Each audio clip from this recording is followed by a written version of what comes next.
नमस्कार, स्वागत, अभिवादन आपका। मैं दुर्गेंद्र चौहान हूं। कुल मिलाकर अगर देखा जाए तो पूरा मसला आज सुप्रीम कोर्ट में मुफ्त रेवड़ियों का था सुनवाई को लेकर, और सुप्रीम कोर्ट के चीफ जस्टिस ने सुनवाई के दौरान एक टिप्पणी कर दी और उन्होंने इस बात को कहा कि भाई केवल एक दल को मुफ्त रेवड़ियां नहीं चाहिए, सभी को चाहिए।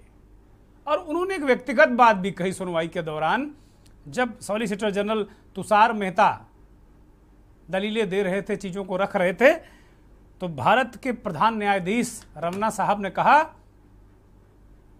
कि अब देश में व्यक्ति नहीं दल महत्वपूर्ण है। अगर मैं चुनाव लड़ जाऊं तो मुझे 10 वोट नहीं मिलेंगे। ये बहुत बड़ा संकेत और संदेश है। पिछले दिनों प्रधानमंत्री नरेंद्र मोदी ने लगातार हमले किए थे कि ये जो मुफ्त की रेवड़ियां बांटने का कल्चर राजनीति में हो रहा है, इसकी वजह से अब एक तो आर्थिक संकट है और एक राजनीति की एक अजब परिपाटी पड़ गई है और इसके बहुत गंभीर परिणाम होंगे। देश और दुनिया के तमाम अर्थशास्त्रियों ने भी और वित्त मंत्री ने भी इसे बड़ा घातक बताया था सदन में इस बात को रखकर, और आम आदमी पार्टी ने इस पर भारतीय जनता पार्टी को आड़े हाथों लेते कहा था कि अगर किसी को शिक्षा मिल जाए मुफ्त में, अगर किसी को इलाज मुफ्त मिल जाए, और भ्रष्टाचार, अगर जो भ्रष्टाचार का लीकेज है उसे बंद करके ये मिल जाए, तो ये क्या रेवड़ियां हैं? ओवरऑल रेवड़ियों को लेकर, सारी चीज़ों को लेकर हम लगातार बात करते रहे हैं, चीज़ों को करते रहे हैं, लेकिन अब वास्तव में बहुत सारे सवाल उठ रहे हैं, बहुत सारे सवाल उठ रहे हैं। आज विषय थे मंथन को लेकर, लेकिन चूंकि ये मामला पिछले दिनों काफ़ी चर्चित रहा है और आज सुप्रीम कोर्ट में सुनवाई थी, बहुत सारे लोगों को ये उम्मीद थी, बहुत सारे लोगों को ये उम्मीद थी कि क्या चीफ जस्टिस या सुप्रीम कोर्ट इस पर रोक लगाएगा। बहुत सारे लोग इन सब सारी चीज़ों को लेकर एक मंसूबे पाले हुए थे, लेकिन ऐसा हुआ नहीं। सुप्रीम कोर्ट के चीफ जस्टिस, अगली सुनवाई अब आगे होगी, लेकिन आज उन्होंने मंतव्य साफ कर दिया। आज उन्होंने एकदम न्यायपालिका के मंशा को बता दिया कि भाई ये केवल कुछ एक ही दल, 2 दल, 3 दल नहीं है, सारे राजनीतिक दलों को फ्री की रेवड़ियां बांटने की आदत पड़ गई है और सारे राजनीतिक दल फ्री की रेवड़ियां बांटकर सत्ता लेना चाहते हैं। ये न्यायपालिका का संकेत और संदेश है, जहां तक हम समझ पा रहे हैं। अभी मंथन में कुछ विशेषज्ञ जुड़ेंगे तो वो ज़्यादा बेहतर तरीके से बताएंगे। हमने आमंत्रित किया है कुछ विशेषज्ञों को। तो कुल मिलाकर ये बड़ा कठिन और पेचीदा मसला हो गया है। अब सवाल यही है, हमने आज मंथन में यही सवाल उठाया कि भाई अगर हम बांटें तो रेवड़ी खुशबूदार है, और अगर आप बांटें तो रेवड़ी बदबूदार है। ये अपने आप में बहुत बड़ी विडंबना है। कुल मिलाकर अगर देखा जाए तो ये बहुत बड़ी विडंबना है, और इस विडंबना से देश क्यों सफर करे, ये बहुत बड़ा सवाल है। सोचिएगा, समझिएगा जरूर, और समझने की कोशिश भी आप करिएगा। आखिर ये हो क्या रहा है, आखिर क्यों ये हो रहा है? क्या लोकतंत्र हमें ये सब करने की इजाजत देता है? देश में इन दिनों आम आदमी को लेकर, आम आदमी को सरकार की योजनाओं के मार्फत मिलने वाली मदद पर एक बड़ी बहस छिड़ी हुई है।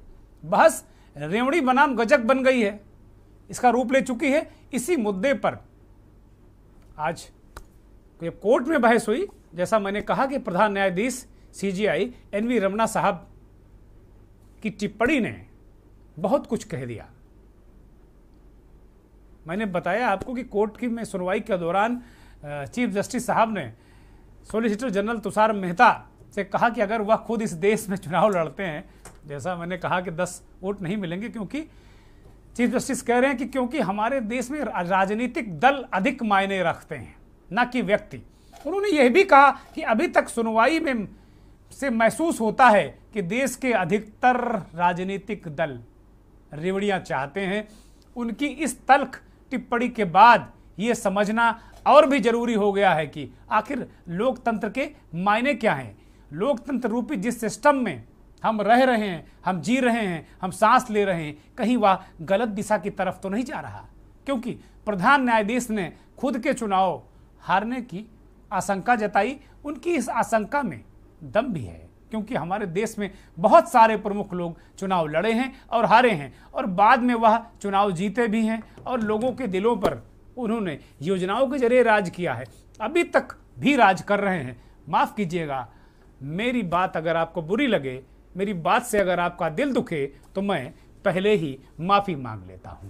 इस देश में अटल बिहारी वाजपेयी तब बने जब उन्होंने चुनावी भाषणों में जनता से बड़े वादे किए, और सरकार बनने पर उन्होंने उन वादों को पूरा किया, योजनाएं चलाकर। आयरन लेडी कहे जाने वाली इंदिरा गांधी भी चुनाव हारी थी। तो क्या इसका क्या मतलब निकाला जाए कि क्या यह वादों की रेवड़ियां ना होती तो ये चुनाव लोग नहीं जीत पाते? मंथन आज इसी पर।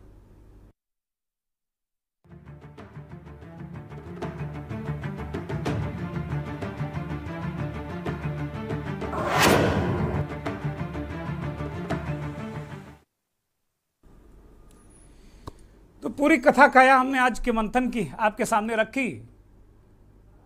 बहुत सारी मुद्दे हैं, बहुत सारे चीज़ें हैं। हम अपने सहयोगियों से कहेंगे कि वो जो बिंदु दिखाएं जिनको लेकर हमने सवाल उठाए हैं, और स्क्रीन पर वो ग्राफिक्स प्ले किए जाएं जिनको लेकर हमने अभी सवाल किए हैं कि भाई ये वास्तव में पूरा मसला, इसको लेकर बहस क्यों छिड़ी है, ये बहस सार्थक है, निरर्थक है, क्या है। तो इसको लेकर जो सारी चीज़ें हैं वो ग्राफिक प्ले किए जाएं। और ये महत्वपूर्ण है कि ये कैसे पता लगाया जाए कि कौन सी योजना जन कल्याणकारी है और कौन सी रेवड़ियां हैं। अगर सरकारी योजनाएं मुफ्तखोरी को बढ़ा नहीं रही हैं तो इसके पीछे खलनायक कौन है? क्योंकि तमाम सभी राजनीतिक दल, तमाम लोग इस तरह की बातें करते हैं। हमने अभी जो एक आपसे बातचीत की और एक आंकड़ा हमने रखा कि किस तरीके से नेता जो लोग हैं वो किस तरीके से चुनाव हारे, क्या चीज़ें हुई। एक बड़ी लंबी फेहरिस्त है। विश्वनाथ प्रताप सिंह हैं, काशीराम हैं, राम मनोहर लोहिया हैं, अटल बिहारी वाजपेयी हैं, दीनदयाल उपाध्याय कभी चुनाव ही नहीं जीत पाए। तो इसका मतलब ये नहीं है कि वो लोग बड़े नेता नहीं थे। काशीराम चुनाव हारे, बहुत सारे चीज़ें हैं। तो कुल मिलाकर अगर देखा जाए, कहा जाए, समझा जाए तो ये मामला बहुत ही मतलब कुल मिलाकर सीधे सीधे जनता से जुड़ा मसला है। अब ये बहुत झीनी सी दीवार है, बहुत झीनी सी परत है, और इसको लेकर हम बड़ा मुश्किल होता है विभेद करना, बड़ा मुश्किल होता है इसको समझाना और आगे चीज़ों को करना। चुनाव हारने वालों की लिस्ट लंबी है, हमने आपको वो लिस्ट पढ़कर सुनाई। बहुजन समाज पार्टी के जनक और दलितों को नीले झंडे के नीचे लाने वाले मान्यवर काशीराम लाखों लोगों के नायक आज भी हैं। मंडल वाले वीपी सिंह भी चुनाव हारे और कमंडल वाले दीनदयाल उपाध्याय भी चुनाव हारे। यह बहस की शुरुआत भर है, क्योंकि योजनाएं हैं या फिर रेवड़ियां हैं। इन्हीं योजनाओं की मार्फत चुनाव जीत कर आने वाले ना जाने कितने ऐसे नेता हैं जिन्होंने लोगों की तकदीर बदली है, जिससे देश की तस्वीर भी बदल गई है। मायावती, जयललिता, लालू प्रसाद यादव, अटल बिहारी वाजपेयी। राजनीतिक रेवड़ियां पर तो सवाल अभी तक अनुत्तरित है, वास्तव में अनुत्तरित है। और भारत में अगर कहा जाए तो राजनीतिक रेवड़ियों की शुरुआत 60 के दशक में दक्षिण के राज्यों से हुई, और वहां ये चलन हुआ कि भाई वो चुनाव से पहले राजनीतिक दल कोई मंगलसूत्र, कोई चावल, कोई श्रृंगार का सामान, इस तरीके के वादे वहां किए गए। 60 के दशक में चीजें शुरू हो गई थी, और आज आते आते रेवड़ियों पर जंग छिड़ गई। कुछ लोग इस बात को कहते हैं कि भारत एक वेलफेयर स्टेट है और यहाँ लोगों को इस तरीके की सुविधाएं मिलनी चाहिए, राहत मिलनी चाहिए। कोरोना के बाद अभी भी बहुत सारे लोगों को, करीब 80 करोड़ लोगों को इस देश के अभी मुफ्त में राशन मिल रहा है। ये जरूरतमंद लोग हैं, काफ़ी दिन हो गए, लगभग 2 साल से ये राशन मिल रहा है। वक्त की ज़रूरत थी, लोग भूखों न मरे। सरकार ने इस मुराद से ये राशन दिया लोगों को। लेकिन और बहुत सारी चीज़ें हैं, बिजली, पानी, स्वास्थ्य, शिक्षा। भारत में स्वास्थ्य शिक्षा शुरू से, बहुत शुरुआत से ही मुफ्त में रही है। अब चूंकि प्राइवेट स्कूलों का और प्राइवेट अस्पतालों का संजाल हो गया, तो इससे अब सरकारी स्कूल और अस्पताल उस लेवल के रहे नहीं। इस वजह से अब वो चीज़ें डिफीट खा रही हैं। लेकिन राशन कार्ड से भी शुरुआत में जो सब्सिडाइज राशन मिला करता था गरीबों को, बहुत मिनिमम उस पर मिनिमम पैसे पर राशन मिला करता था। तो ये अपने आप में बहुत सारे सवाल हैं और बहुत सारी बिंदु हैं। आज हम इसी पर चर्चा करेंगे। हमारे साथ मेहमान जुड़ेंगे। फ्री ब्रिज को लेकर जो बहस छिड़ी, उस बहस को जन्म दिया भारत के प्रधानमंत्री नरेंद्र मोदी ने। आजकल हमारे देश में मुफ्त की रेवड़ी बांटकर वोट बटोरने का कल्चर लाने की भरसक कोशिश हो रही है। ये रेवड़ी कल्चर देश के विकास के लिए बहुत घातक है। इस रेवड़ी कल्चर से देश के लोगों को और खास करके मेरे युवाओं को बहुत सावधान रहने की जरूरत है। रेवड़ी कल्चर वाले कभी आपके लिए नए एक्सप्रेसवे नहीं बनाएंगे, नए एयरपोर्ट या डिफेंस कॉरिडोर नहीं बनवाएंगे। रेवड़ी कल्चर वालों को लगता है कि जनता जनार्दन को मुफ्त की रेवड़ी बांटकर उन्हें खरीद लेंगे। हमें मिलकर उनकी सोच को हराना है। रेवड़ी कल्चर को देश की राजनीति से हटाना है। ये उत्तर प्रदेश के जालौन की सभा है पिछले दिनों की, जिसमें प्रधानमंत्री नरेंद्र मोदी ने आह्वान कर दिया था, झंडा उठा लिया उन्होंने कि भाई रेवड़ी कल्चर को देश की राजनीति से हटाना है। ये देश की राजनीति को, विकास के जो रास्ता है उसको अवरुद्ध कर रहा है। अब इसके जवाब में दिल्ली के मुख्यमंत्री और आम आदमी पार्टी के संयोजक अरविंद केजरीवाल ने क्या कहा, उसे सुन लीजिए। आरोप लगाए जा रहे हैं कि केजरीवाल फ्री की रेवड़ियां बांट रहा है, केजरीवाल फ्री बीज दे रहा है, मुझे भद्दी भद्दी गालियां दी जा रही है, मेरा मजाक उड़ाया जा रहा है। आज मैं देश के लोगों से पूछना चाहता हूं कि मैं क्या गलत कर रहा हूं। दिल्ली के गरीबों के बच्चे, मिडिल क्लास के बच्चों को मैं सरकारी स्कूलों में शानदार शिक्षा दे रहा हूं, लेकिन फ्री में शिक्षा दे रहा हूं। मैं लोगों से पूछना चाहता हूं कि क्या मैं फ्री की रेवड़ियां बांट रहा हूं या देश की नींव रख रहा हूं। दिल्ली के सरकारी स्कूलों में 18 लाख बच्चे पढ़ते हैं। इन 18 लाख बच्चों का भविष्य अंधकार में था अभी तक।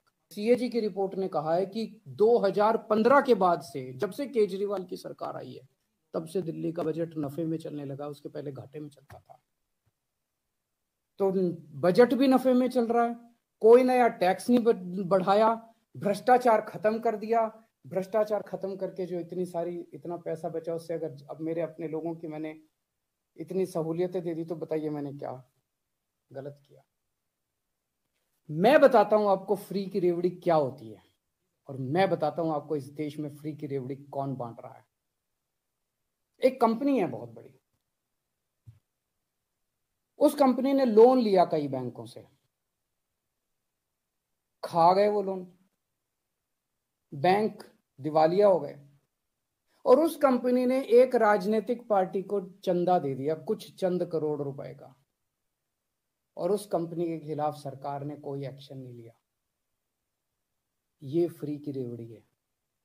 जब आप अपने दोस्तों के हजारों करोड़ रुपए के लोन फ्री में माफ कर देते हैं, ये फ्री की रेवड़ी है।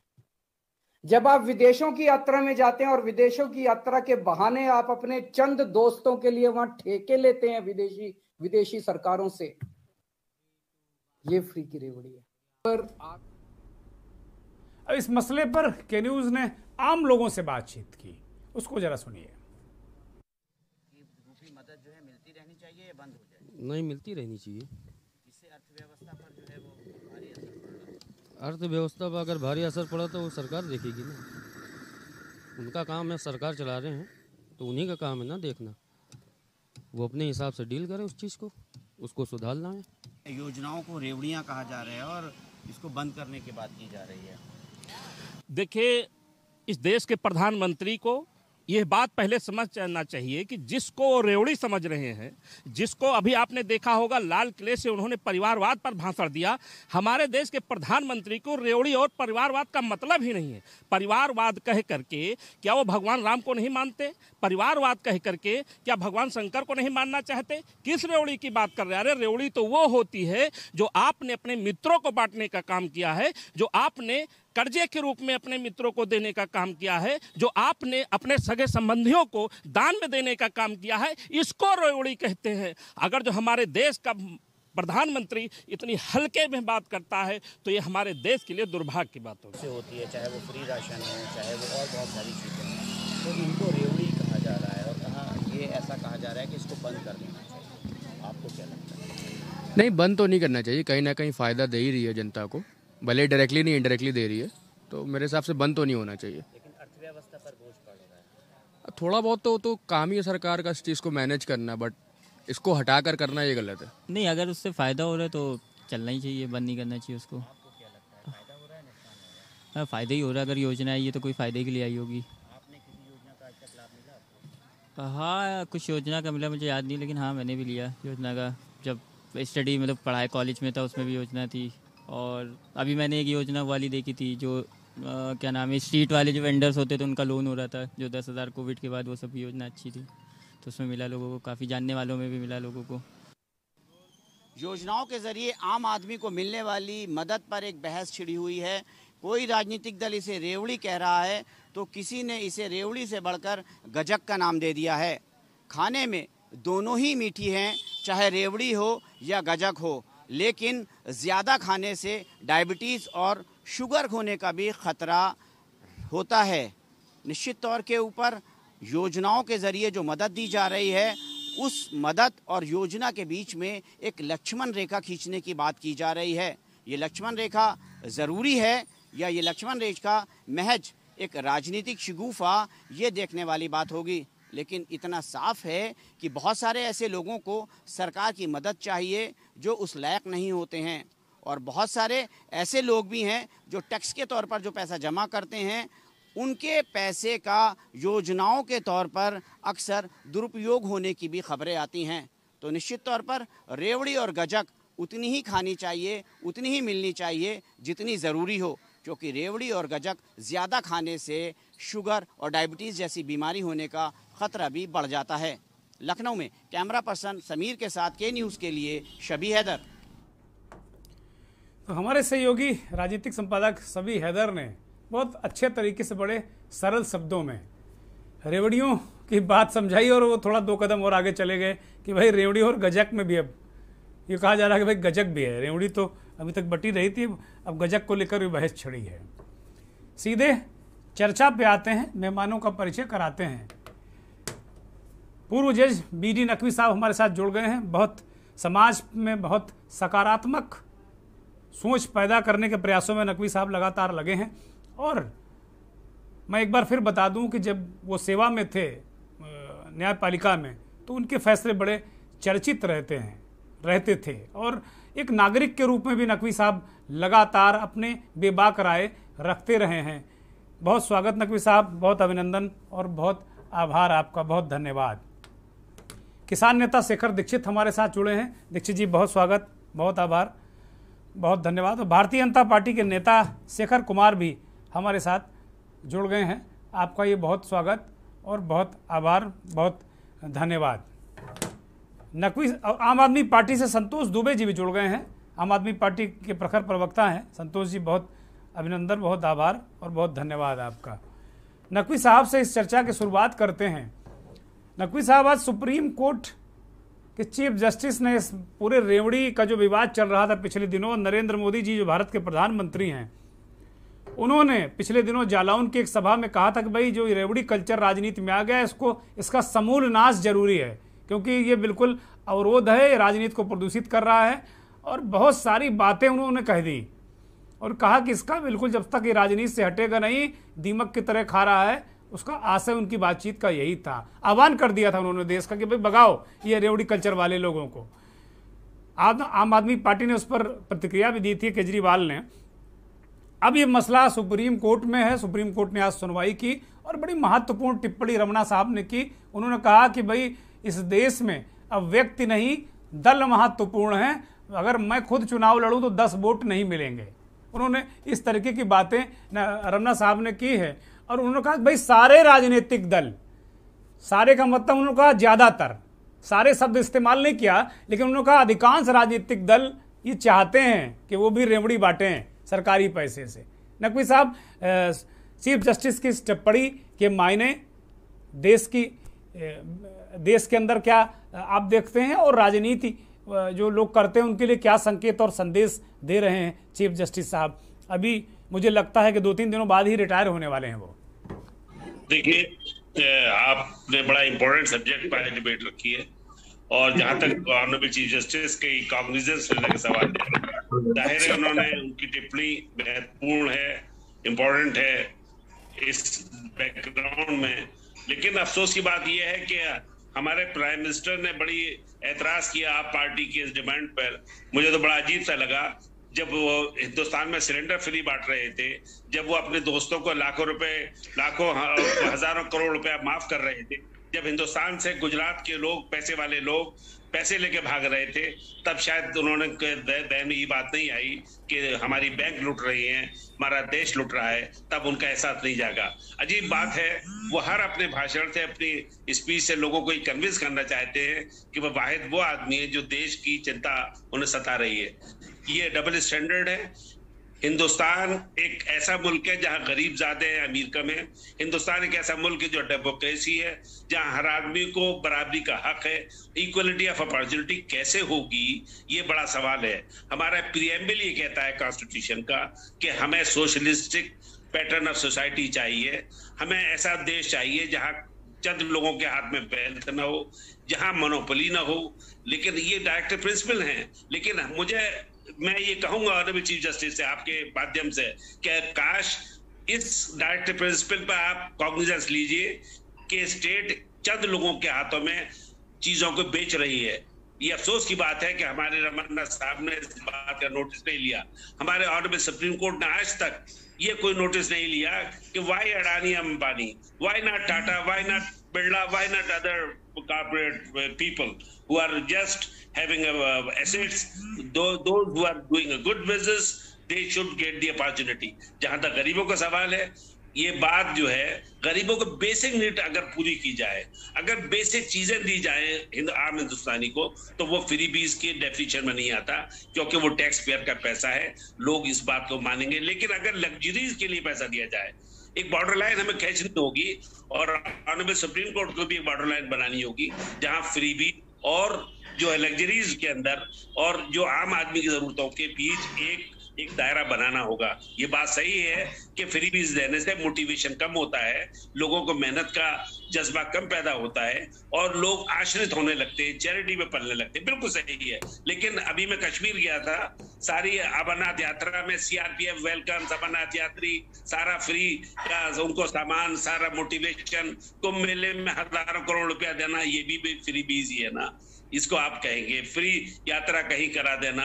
लेकिन एक बैलेंस होना चाहिए, इकोनॉमिक पॉलिसी का एक बैलेंस हो जहां गरीब भूखा न रहे, अमीर ठीक है ग्रोथ करे, हिंदुस्तान तरक्की करे। ये बिल्कुल सही बात है, हम चाहते हैं, हमारी कोई दुश्मनी नहीं, हम कोई खिलाफ नहीं, लेकिन एक ऐसा निजाम चाहते हैं जहां देश भी तरक्की करे, जहां गरीब की जरूरतें पूरा हो। आज हिंदुस्तान में प्राइवेट शिक्षा महंगी, अब बताइए गरीब आदमी अपने बच्चे को डॉक्टर नहीं बना सकता, कैसे होगा? ये इक्वलिटी ऑफ अपॉर्चुनिटी का वायलेशन होगा या नहीं होगा। मैं समझता हूँ एक बैलेंस की जरूरत है और हर पॉलिटिकल पार्टीज को तय करना होगा कि हमें क्या देना है आवाम को और क्या नहीं देना है, ताकि सब लोग मेहनत से काम करें और देश तरक्की करे।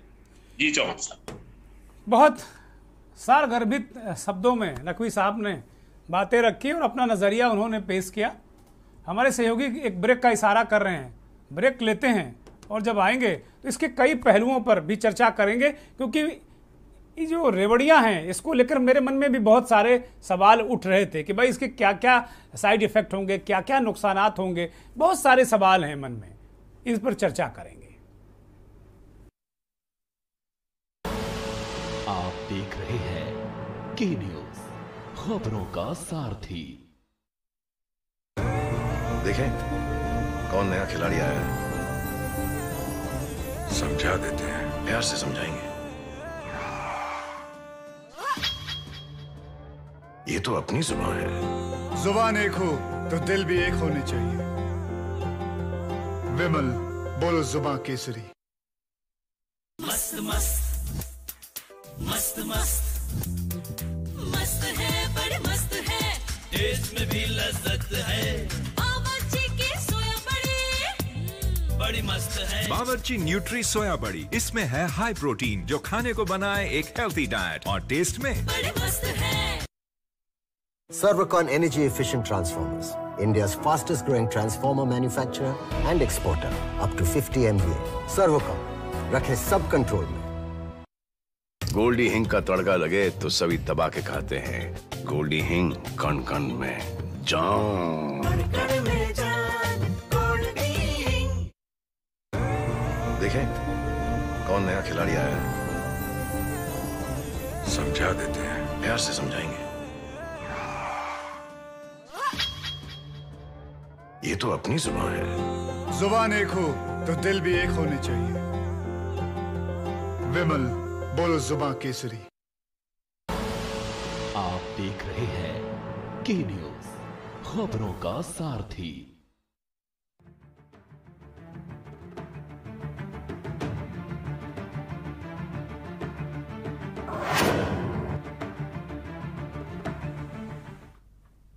ब्रेक से वापस आ गए हैं और ब्रेक से पहले हमने नकवी साहब को सुना, जिन्होंने पूरा एक सुप्रीम कोर्ट के जो टिप्पणी है उसके आलोक में बहुत सारी चीज़ें हमारे सामने रखी। हम एक आरबीआई की रिपोर्ट का जिक्र इस वक्त करना चाहेंगे। भारत के 10 आरबीआई की इस रिपोर्ट के अनुसार भारत के 10 राज्यों के अंतर्गत बिहार की हालत सबसे ज़्यादा चिंताजनक है, क्योंकि इसका खुद का कर संग्रह पिछले 5 वर्षों में कुल संग्रह का मात्र 23.5% है, जबकि केंद्र पर इसकी निर्भरता करीब 75% है। आंकड़ों के मुताबिक वर्ष 1917-18 से 21-22 के अंतर्गत औसतन केंद्रीय हस्तांतरण और अनुदान का प्रतिशत पश्चिम बंगाल, उत्तर प्रदेश, मध्य प्रदेश, झारखंड, बिहार में 50% के ऊपर रहा। इसके अलावा गैर कर राजस्व का जो प्रतिशत है वो पिछले 5 वित्तीय वर्षों में सबसे कम पश्चिम बंगाल में रहा। राजस्थान में 43% रहा और उन्होंने संग्रह भी किया। करीब 45% केंद्रीय हस्तांतरण और अनुदान का अंशदान तथा बाकी 11.4% गैर राजस्व का योगदान है। इन राज्यों के खर्चों में वेतन, पेंशन आदि का खर्चा बहुत अधिक हो रहा है, जिससे लगातार विकास की योजनाओं पर का खर्च कम हो रहा है। पिछले 2 वित्तीय वर्ष में लगातार कोरोना की मार भी आर्थिक ढांचे को एक तरीके से चरमरा चुकी है। इस बीच 18 वर्षों बाद पुरानी पेंशन योजना वापस लाना भी भविष्य के सफल नियोजन पर एक प्रश्न है। राजस्थान की हम बात कर रहे हैं। ये एक आंकड़ा है, एक रिपोर्ट है। हम सीधे फिर वापस चर्चा पर आते हैं और भारतीय जनता पार्टी के साथी के पास चलते हैं। शेखर कुमार जी के पास जुड़े हुए हैं। शेखर जी, सुप्रीम कोर्ट ने आज सुनवाई करते हुए कहा कि भाई ज़्यादातर राजनीतिक दल रेवड़ियाँ बांटने में इंटरेस्टेड हैं या रेवड़ियाँ चाहते हैं कि भाई बांटें वो। ये एक बड़ी टिप्पणी की है कोर्ट ने। और उसके अतिरिक्त रमन्ना साहब ने कहा कि भाई अब व्यक्ति की विशेषताएं महत्वपूर्ण नहीं हैं। अब संगठित जो दल हैं वो महत्वपूर्ण है, व्यक्ति नहीं जीत सकता, क्योंकि चाहे जितना अच्छा व्यक्ति हो, किसी को ले आओ आप, वो नहीं जीत सकता। और उन्होंने कहा कि मैं अगर चुनाव लड़ूं तो 10 वोट नहीं मिलेंगे। कोर्ट की इस टिप्पणी को आप कैसे देखते हैं शेखर जी? जी, जो भी अगर उच्चतम न्यायालय ने टिप्पणी दी है, बहुत ही गंभीर विषय है और इसको बहुत ही गंभीरता से सभी दलों को लेना चाहिए। सवाल ये नहीं है कि किस व्यक्ति को क्या चाहिए। एक होता है समाज कल्याण के लिए देना, एक होता है सरकार बनाने के लिए देना। जो आज की व्यवस्था है, मेरे ख्याल से उसमें इंफ्रास्ट्रक्चर पे ज्यादा ध्यान देना चाहिए। फ्री बांटने से होता क्या है कि जो टैलेंट है युवाओं का वो खत्म होता जा रहा है। जब किसी भी व्यक्ति को यह पता लग जाएगा मुझे कुछ किया धरे बिना ये सब मिलना है, तो वो कार्य क्यों करेगा, अपने टैलेंट को क्यों बढ़ाएगा। फ्री चीजों को बिल्कुल तत्काल प्रभाव से इसको जो समाज कल्याण है और फ्री में एक लाइन ऑफ एक्शन है, एक छोटी सी जो पर्दा है उसको खत्म करने की कोशिश करनी चाहिए। और एक चुनाव आयोग को लेकर एक सार्थक बैठक होनी चाहिए कि फ्री की बांटने की जो योजनाएं होती हैं चुनाव आयोग में जो पार्टियां लाती हैं वो हमारे युवाओं को भविष्य। शेखर जी, चुनाव आयोग ने तो हाथ खड़े कर दिए, जैसे मैं खड़े कर रहा हूं वैसे देखिए हमारे हाथ दिखाई। मैं कुछ कहना चाहूंगा। मैं आ रहा हूं आपके पास। चुनाव आयोग ने हाथ खड़े कर दिए। जो काम चुनाव आयोग को करना चाहिए वो माननीय प्रधान न्यायाधीश ने उस दिशा में एक डायरेक्शन दिया है। ये काम चुनाव आयोग को करना चाहिए। सुप्रीम कोर्ट के पास ये पूरा मसला गया है। जो तो काम चुनाव आयोग अपनी भूमिका, इसका मतलब नहीं कर रहा है वो। आपने बड़ी अच्छी बात कही शेखर जी। बहुत गंभीर विषय है ये, इसको सिर्फ टीवी डिबेट करके ये मामला सलटेगा नहीं। नहीं, ये कह के हम चुप भी नहीं बैठ सकते कि भाई टीवी डिबेट, जाहिर सी बात है ये सुप्रीम कोर्ट में और चुनाव आयोग में ही तय होना है, टीवी डिबेट में नहीं। लेकिन जो जनता का मानस है वो निश्चित तौर पर कहीं ना कहीं हमारे और आपके बीच एक अच्छी चर्चा, एक सार्थक चर्चा से ही बनेगा।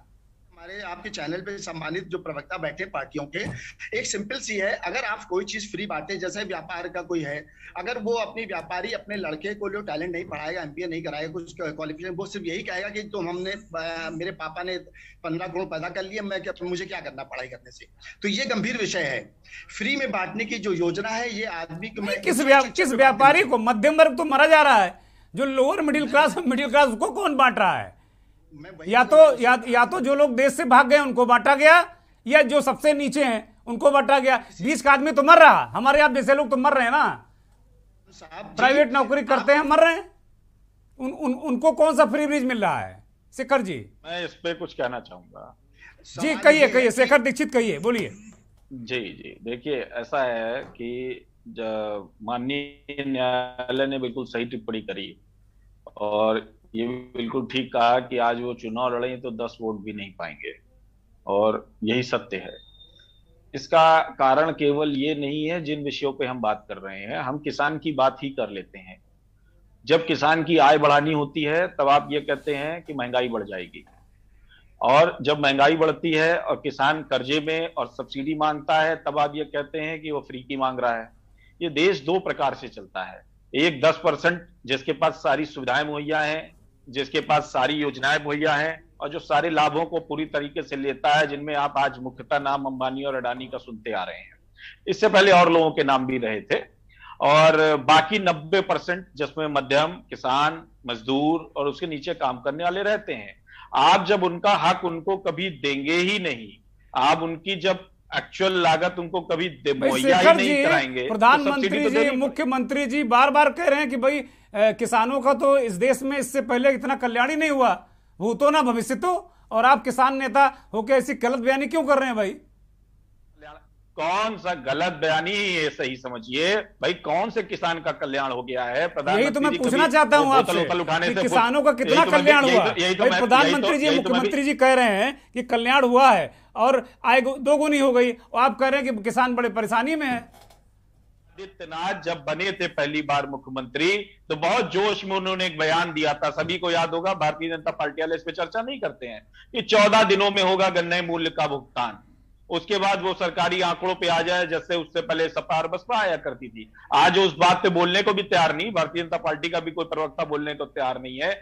प्रधानमंत्री जी ने 2017 में 18 में कहा था कि हम मूल्य बढ़ा के 2.5 गुना फसल का ले जाएंगे। मूल्य बढ़ना तो दूर की बात है, महंगाई 3 गुने से ऊपर चली गई है। अरे जो चीज कल को 100 रुपए की मिलती थी आज 300 की मिल रही है और मूल्य आपने 10 रुपया बढ़ा दिया है, तो उसमें आदमी कर्जे में तो जाएगा ही जाएगा। और जब देश कर्जे में जाएगा और बड़ी आवाम कर्जे में जाएगी तो आप सब्सिडी नहीं देंगे तो कैसे उसको मैनेज करेंगे? आप उसका निवारण क्या निकालेंगे? अब सारा पैसा तो बांट दे रहे हैं अपने दोस्तों में। अभी 12,654 करोड़ रुपए का रोल माफ कर दिया उठा के अडानी का। अभी रामदेव ने आप रुचि सूर्या कंपनी को खरीद लिया कौड़ियों के दाम पे। आप उस पर तो कोई डिबेट और चर्चा ही किसी ने नहीं करी। भारतीय जनता पार्टी बोलती भी नहीं है उस पर। अब इवन कांग्रेस और वो भी बहुत ज्यादा नहीं बोलते हैं, बाकी दल भी नहीं बोलते हैं। भाई जब अनुपात ही बिल्कुल भिन्न है, आज दाल मिल रही है 20 रुपए की मान लीजिए और मेरी औकात है 2 रुपए की, मैं कैसे परचेज कर पाऊंगा? आखिरी में तो मुझे कहना ही पड़ेगा ना कि साहब बीज दे दो। आपने जो झोले बांटे हैं उस पर भी तो अपनी फोटो बांट के चुनाव के समय बांटा है। अरे आपने चुनाव के समय जितनी रेवड़ी बांटी है उतनी तो पूरे देश में कभी किसी ने बांटी नहीं। अरे भाई शेखर जी क्या कह रहे हैं भाई? ये मत कहिए भाई, वो जन कल्याण है। वो आप कैसी बात कर रहे हैं? लोग भूखे हैं तो झोले नहीं बांटेंगे वो भाई? वो झोला दे रहे हैं लोगों को, लो भैया झोला। भाजपा ने जनता के पैसे को जनता को बांटा चुनाव के समय। 6,000 तो ये काम तो सभी लोग करते हैं, ये काम सभी लोग करते हैं। शेखर कुमार जी जवाब दीजिए भाई, शेखर दीक्षित किसान नेता हैं, जवाब दीजिए इनका। सुप्रीम कोर्ट इसमें क्यों परेशान है कि कोई ज्यादा बांट रहा है कोई कम बांट रहा है? रेवड़ी बांटने का फार्मूला तो बड़े ही दल लाए ना। हाँ, ये बिल्कुल ठीक कहा आपने। यही बात आज सुप्रीम कोर्ट ने कही कि ज्यादातर राजनीतिक दल रेवड़ी के पक्षधर हैं। भाई जब बड़े दल लाए हैं तो छोटे दल करें क्या? बात बड़े दल की छोटे दल की नहीं होती है भाई। अब आज चुनाव नहीं है तो आप ऐसा कह रहे हैं? 1 साल बाद आप भी फिर यही करेंगे? फ्री में बांटना और जरूरतमंदों को देना में अरे भाई जरूरतमंद आपने कैसे चिन्हित कर लिए जरूरतमंद? चुनाव खत्म होते ही आपने बीपीएल कार्ड बैन कर दिए। चुनाव से पहले वही बीपीएल कार्ड पूरी तरीके से वैलिड नहीं, मैं बोलने दे रहा हूँ। आप बोलिए। मैं ये कह रहा हूँ इंफ्रास्ट्रक्चर पे ध्यान देना चाहिए, ना कि फ्री बांटने पे ध्यान देना। अरे चुनाव के समय इंफ्रास्ट्रक्चर पे ध्यान क्यों नहीं देते हैं? चुनाव ही के समय नहीं, हमेशा अराउंड तक। ये तो 24/7 की बात हो रही है ना। ठीक बात है। वरिष्ठ पत्रकार अहमद जावेद साहब जुड़ गए, उनको चर्चा में शामिल कर लेते हैं। अहमद जावेद साहब, बहुत स्वागत आपका के न्यूज पर और बहुत धन्यवाद कि आपने के न्यूज को वक्त दिया। अहमद जावेद साहब, अब चर्चा छिड़ी हुई कि भाई फ्री ब्रिज का मसला है। ये अंग्रेजी वाला शब्द तो हमारी समझ में आता नहीं। रेवड़ियां हमें बिल्कुल रट गया है और हमारे साथी सभी इधर कह रहे थे कि रेवड़ियां तो दूर की बात है, अब गजक बट रहा है। गजक का मसला अब गजक को लेकर बहस है। तो अब ये मसला क्या है? सुप्रीम कोर्ट के चीफ जस्टिस साहब ने कह दिया कि भैया सारे लगभग ज्यादातर दल, सारे तो नहीं कहा उन्होंने, लेकिन कहा लगभग ज्यादातर दल अब रेवड़ी बांटने में इंटरेस्टेड हैं। अब आगे इस पर वो कुछ डायरेक्शन देंगे, आगे भी सुनवाई है। लेकिन आज उन्होंने बड़ी महत्वपूर्ण बात कही। तुषार मेहता जब वो अपनी दलीलें रख रहे थे तो उन्होंने कहा कि भाई मुझे तो 10 वोट नहीं मिलेगा। तो क्या राजनीति अब पूरी तरीके से इसी पर टिक गई है और इसके क्या साइड इफेक्ट हैं या है भी? अहमद साहब, बहुत बहुत शुक्रिया। आपने एक बहुत ही महत्वपूर्ण टॉपिक पे आप चर्चा कर रहे हैं और जो रेवड़ियों की बात है या फ्री बी की बात है, अगर इसको आप इसका 2 पहलू है। पहला पहलू ये है कि जो एक सुप्रीम कोर्ट ने इसको संज्ञान में लिया है, फिर वो ये कह रही है कि व्यापक चर्चा का विषय है। इसको एक संदर्भ में देखना होगा। वो संदर्भ ये है कि क्या देश की जो संसाधन है, जो रिसोर्स है और जो मेरी डिमांड सप्लाई की जो गैप है, क्या मेरे पास इतनी संसाधन है कि मैं कुछ चुनिंदों से टैक्स लूं और आवाम को बांटूं? नंबर 1। नंबर 2, क्या ये पॉलिटिकल पार्टियां इस बात के लिए अधिकृत हैं कि हमारे संसाधनों पर अतिक्रमण करें? अगर ऐसा है तो ये जो भी आप कमिट करते हैं ड्यूरिंग द चुनाव, तो आप ये एफिडेविट दें कि अगर हम जो कुछ भी कह रहे हैं अगर हम नहीं करेंगे तो चुनाव आयोग को भी एक शक्ति मिलनी चाहिए कि इनके चुनाव चिन्ह को रद्द करे वो। एक तो ये बात है। दूसरी बात ये है कि क्या ये बड़े दल छोटे दल की जो बात है ये कहीं तो खत्म होना है। इसको हमारे पास कुछ ही संसाधन है जो हम बांट सकते हैं। मिसाल के तौर पे अभी कई महीनों से फ्री राशन मिल रहा है, आप उसकी व्यवस्था को चेक कर सकते हैं। गेहूं नहीं है, सिर्फ चावल मिल रहा है। चावल की पोजीशन बहुत अच्छी नहीं है, मुझे नहीं लगता कि अगले महीने के बाद अगले महीने मिलेगा।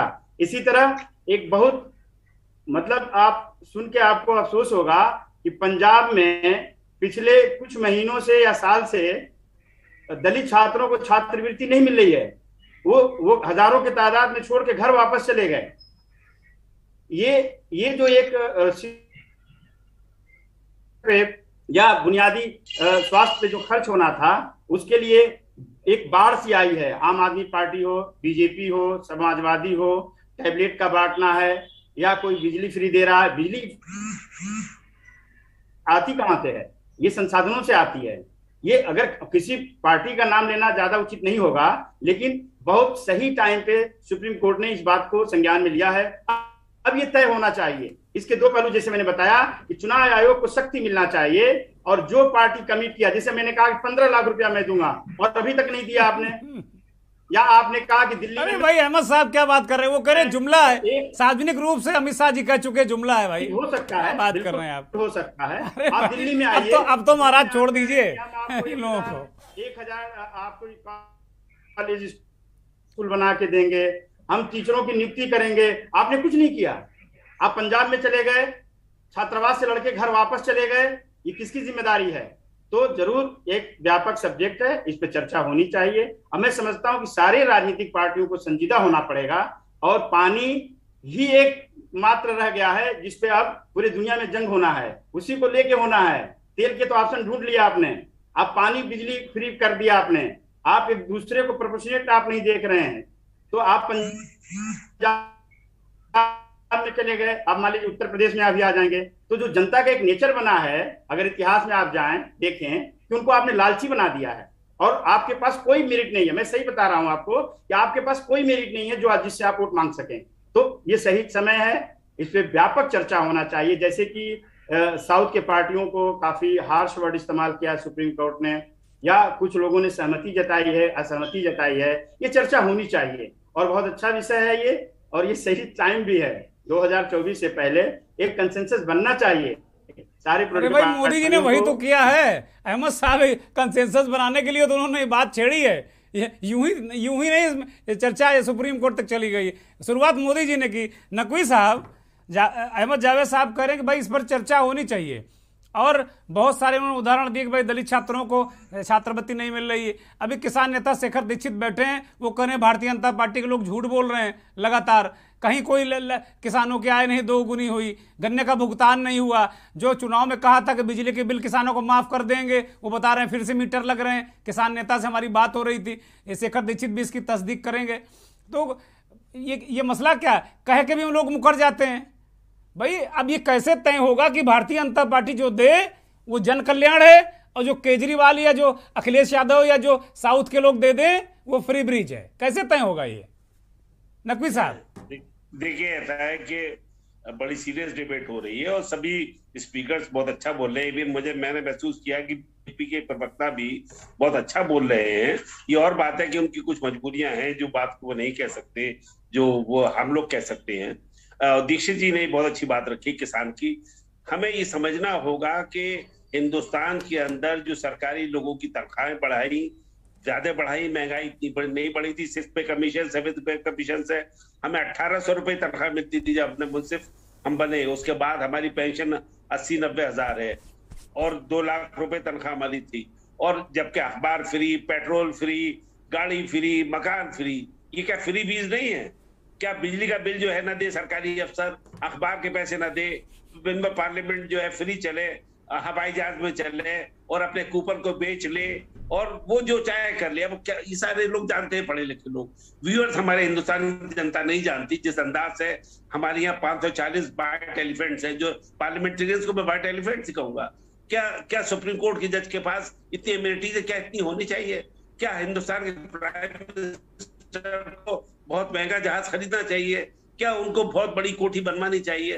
हिंदुस्तान के गरीबों का दर्द समझना होगा। ये धर्म जो है ये बहुत बड़ी रुकावट है जो कम्युनिज्म को रोक रहा है, जो चेंज को रोक रहा है, इनकलाब को रोक रहा है। मुल्क एक इनकलाब के दहाने पे खड़ा है। मैं आपको बता रहा हूँ, एक ऐसा इनकलाब जिसको तारीख आने वाला वक्त बहुत याद रखेगा। मुझे ऐसा लगता है धर्म से आजाद अगर जिस दिन हुआ उस दिन इनकलाब है। इसीलिए हिंदुस्तान के पैसे वाले, हिंदुस्तान के पूंजीपति धर्म पर पूरा खर्च कर रहे हैं, सब स्पॉन्सर्ड, सारी यात्राएं स्पॉन्सर्ड। आप समझिए हिंदुस्तान के अंदर हर चीज स्पॉन्सर्ड है इस वक्त, जो पैसा खर्च हो रहा है।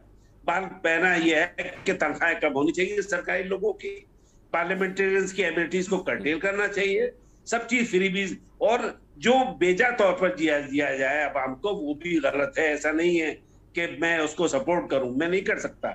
मैंने सर्विस में रहते हुए ये बात कही थी कि जो पे ज्यादा बढ़ाई गई, ऐसा नहीं है कि मैं आज रिटायर होने की बात कह रहा हूँ, मैं तब भी कहता था, आज भी कह रहा हूँ। मैं बिल्कुल कोशिश करता हूं कि बात को ईमानदारी से रखूं। ये और बात है, कुछ लोग इस सब्जेक्ट के इसमें पॉलिटिकल एंगल नहीं, हमें एक अच्छा हिंदुस्तान चाहिए जहां सबकी जरूरतें पूरी हो, सबको शिक्षा जो है वो सस्ती हो। जैसे हमारा रेलवे का सफर है, एक गरीब आदमी जनरल कंपार्टमेंट स्लीपर में चला जाता है, एक पैसे वाला एसी में चला जाता है। इस तरह का चॉइस होनी चाहिए। Chauhan sahab, we let us have a choice कि गरीब आदमी पढ़ ले, गरीब आदमी इलाज करा ले, इतना आम हिंदुस्तान की जरूरत है। अब तो नकवी साहब बड़ी मुश्किल ही हो गई, जो जनरल डिब्बे ही कम हो गए, जो जनरल क्लास को पता नहीं क्या बना के ज्यादा पैसे वसूल रहा रेलवे, एक अलग विषय है, लेकिन अब आम आदमी की जिंदगी बड़ी दुश्वारी आ गई है। नकवी साहब बिल्कुल सही बात है। आम आदमी के लिए जो है गवर्नमेंट का वेलफेयर स्टेट है ना, it's a welfare state. Hindustan की सरकार को अपने अवाम के लिए सर्व करना है, कम से कम बेसिक नेसेसिटीज, उसकी बेसिक नीड्स को पूरा करने की जिम्मेदारी है। ऐसा तंत्र हमें चाहिए, और इसके अंदर जो फ्रीबीज की जो बात की जा रही है, वो मेरी नजर में ऑब्जेक्टिविटी की जरूरत है। हर चीज देना सिर्फ वो इलेक्शन जीतने के लिए ये सब किया जाता है, इलेक्शन नहीं होगा तो अब अरे आप फ्रीबीज की बात कर रहे हैं, लोग पैसे से वोट खरीद लेते हैं हिंदुस्तान के अंदर। अगर आपके पैसा हो जाइए, हमारा इतना ज्यादा गुर्बत है कि लोग 500 रुपए में अपना वोट बेच देते हैं। ये कैसी सच्चाई है? जमीनी सच्चाई में आपको बता रहा हूं। तो ये चीज समझने की है, हमें समझना पड़ेगा, हमें जिम्मेदार होना पड़ेगा, हमें ड्यूटी टुवर्ड सोसाइटी, जो डेमोक्रेसी जरूरत है, हर आदमी को अपनी ड्यूटी समझना होगी, whether is a bureaucrat, whether is a जज, वेदर इज अ पॉलिटिशियन। इस चीज को, हिंदुस्तान को, सिस्टम को, इलेक्टोरल सिस्टम को रिफॉर्म करने की जरूरत है, जुडिशियल सिस्टम को रिफॉर्म करने की जरूरत है। हर सिस्टम कहाँ कैंसर है हमारे सिस्टम में भाई Chauhan sahab, we are suffering from a cancer in our political system. अभी से कौन बदलेगा? इसे आवाम ही बदल सकती है। मैं आपको बता रहा हूँ, जो चीज है बदल नहीं है, बहुत गैप पड़ रहा है। जी मैं बहुत शेखर कुमार जी, नकवी साहब ने बहुत खरी खरी कह दी, बहुत खरी खरी कह दी, उन्होंने किसी को नहीं छोड़ा। अब आपने सुना होगा किसको किसको उन्होंने आड़े हाथों लिया है। उन्होंने कहा कि पूरे सिस्टम बिल्कुल सड़ चुका है, नष्ट हो चुका है, और वो बदलाव की बात कर रहे हैं। और ये केवल ऐसा नहीं कि खाली बैठ के ही वो कर रहे हैं, नकवी साहब अपने कार्य व्यवहार में भी लाते हैं वो चीज़ें, बड़ी बेबाकी के साथ में कहते हैं। मेरा ये एक सवाल है आपसे कि भाई ये कौन कैसे चीज़ें होंगी, क्योंकि बहुत चीज़ें उलझ गई। आपने कहा चुनाव आयोग को ऐसा करना चाहिए, हमने कहा कि भाई ये गलत है, जावेद साहब ने कहा ये सही है, शेखर दीक्षित किसानों का दर्द बयां कर रहे हैं। ये तो चारों तरफ दर्द ही दिख रहा है।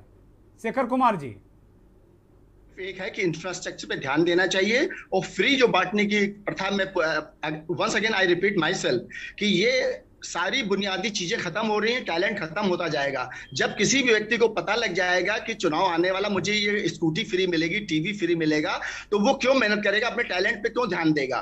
और ये बहुत गंभीर विषय सुप्रीम कोर्ट ने उठाया है। मैं I salute chief justice Ramana sahab को और आदरणीय मोदी जी को, जो इन्होंने इस बर्निंग इशू को उठाया है। और ये फिर आपसे वही सवाल कि भाई आप बांटो तो वो जन कल्याण है, वो लोगों का पेट भर रहे हो, वो उसमें वोट नहीं दिख रहा आपको उसमें वोट नहीं दिख रहा। और अगर दूसरे दल वाले, आम आदमी पार्टी वाले या कांग्रेस पार्टी भाई स्कूटी दे रही, प्रियंका गांधी कर रही हैं, तो वो फ्री ब्रिज हो गया, उसमें आप वो कर रहे हो। ये गलत बात है शेखर जी।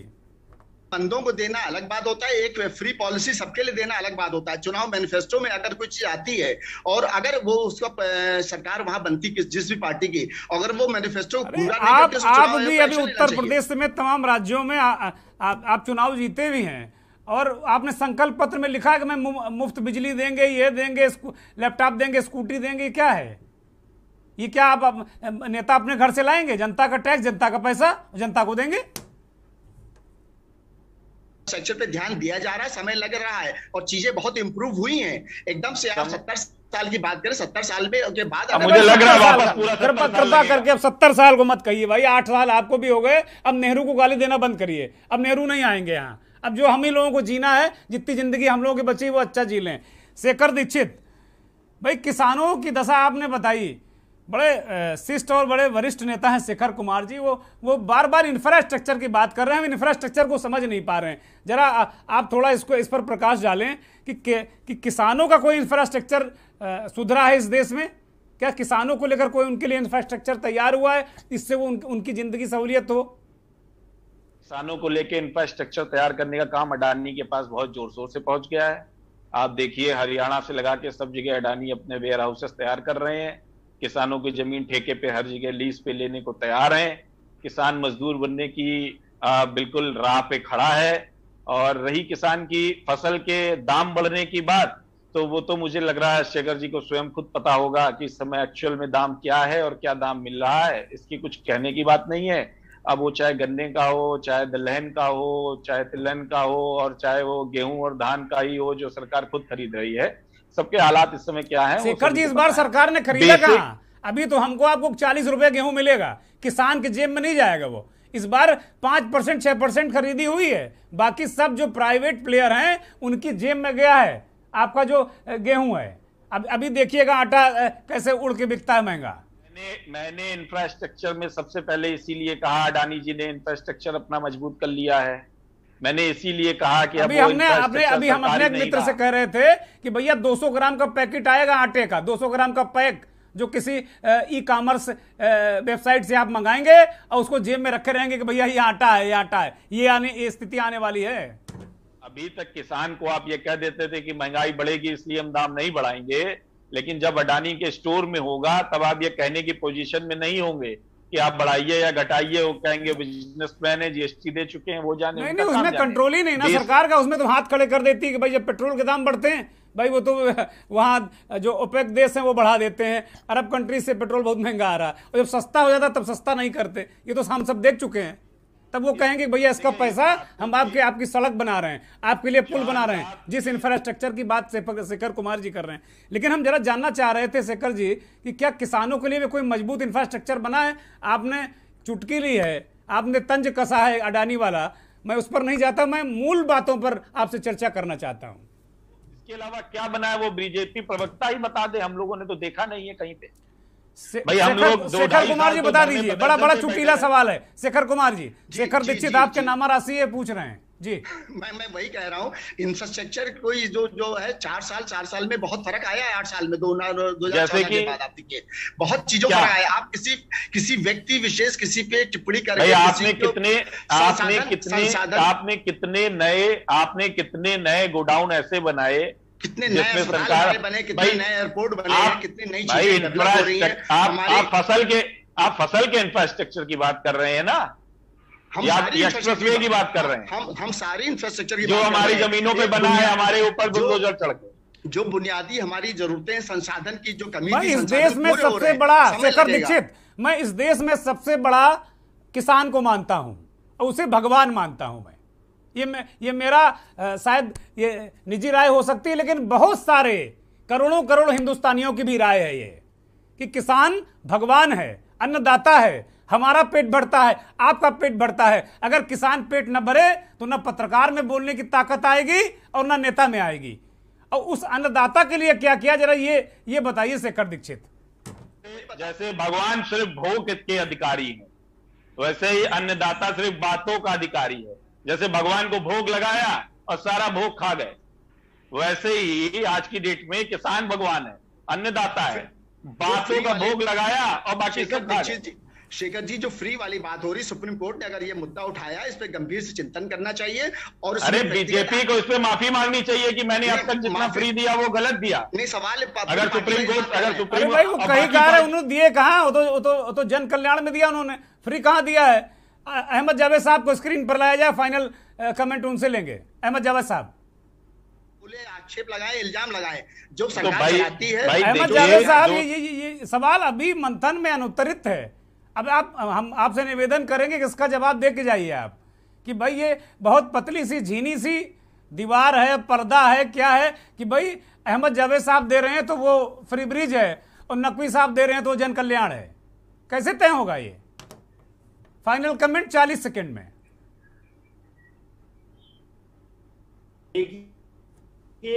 ये बहुत ही जैसा कि मैंने पहले ही बताया कि संसाधनों का रेशियो, जैसे हमारे और पैनलिस्ट नकवी साहब ने बहुत अच्छी तरह से बताया, सरकारी जो संस्थाएं हैं, सिस्टम है, जो इंस्टीट्यूशंस हैं, जुडिशरी है, ब्यूरोक्रेसी है, पॉलिटिशियन हमारे हैं, इनके यहाँ जो फ्रीबी जो एक तरह से रेवड़ी है, यहाँ पे बिल्कुल सही बात है, यहाँ पर है ये चीजें। लेकिन हमें उनको भी देखना पड़ेगा कि जो गरीब है, जो जरूरतमंद है, जिसमें हमें शिक्षा बुनियादी चीजों की जरूरत है, देना है, स्वास्थ्य है, अभी हमारी ये चीजें परिपूर्ण नहीं हुई हैं, तो आप देंगे कैसे? सवाल ये कि देंगे कैसे? क्या आप सिर्फ वादा करेंगे? इसलिए मैंने कहा आपको पहले वक्तव्य में कि चुनाव आयोग को शक्ति देना चाहिए, सुप्रीम कोर्ट को प्रोसीड करना चाहिए, इनिशिएटिव लेना चाहिए और सारे दलों को एक कंसेंसस बनाना चाहिए। बगैर मेरिट के चुनाव में जाना ये एक तरह से सुसाइडल है। मिसाल के तौर पे आप कोई भी चीज देने को कह दे रहे हैं, कहां से आएगा? फ्रॉम हियर इंफ्रास्ट्रक्चर का जो बनना है एक कंटिन्यूअस प्रोसेस से कोई भी सरकार आ रही है वो बनाती है, उसमें केंद्र और स्टेट का रोल है। जैसे मैंने मिसाल दिया, फिर मैं कह रहा हूं कि शिक्षा चलिए, नेटवर्क में कुछ व्यवधान है, अब इस चर्चा को यही हम विराम देते हैं। नकवी साहब बहुत शुक्रिया आपका, अहमद जावेद साहब आपका भी बहुत शुक्रिया, शेखर कुमार जी आपका भी बहुत धन्यवाद और शेखर दीक्षित आपका भी बहुत धन्यवाद। मंथन में एक बात निकल कर आई कि भाई इसमें चुनाव आयोग को पहल करनी चाहिए, जो इस मसले पर हाथ खड़े किए हुए है। चुनाव आयोग आगे आए, सभी दलों को बुलाए, आपस में एक सामंजस्य से बैठे और एक राय बननी चाहिए।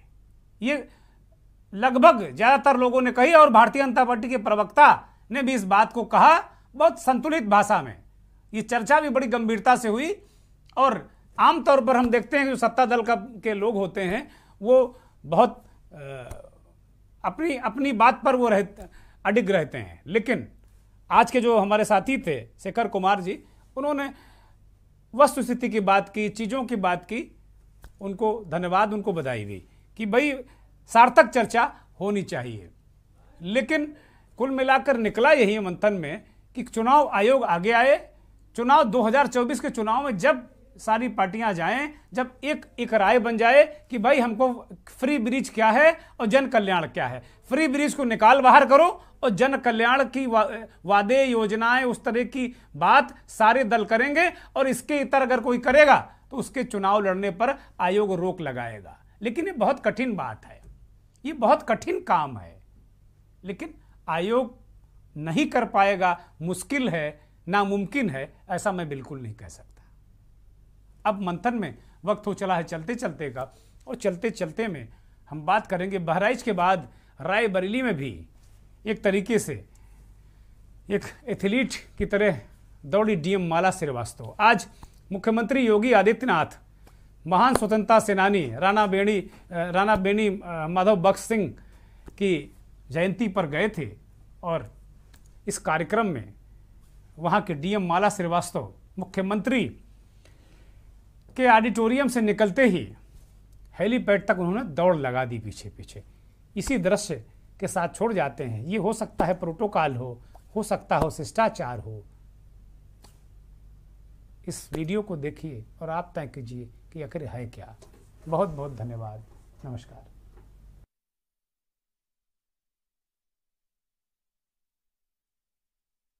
मैडम दौड़ रही है तो यही खबर है। मैडम दौड़ रही है, वीडियो है। मैडम दौड़ रही है तो यही खबर है।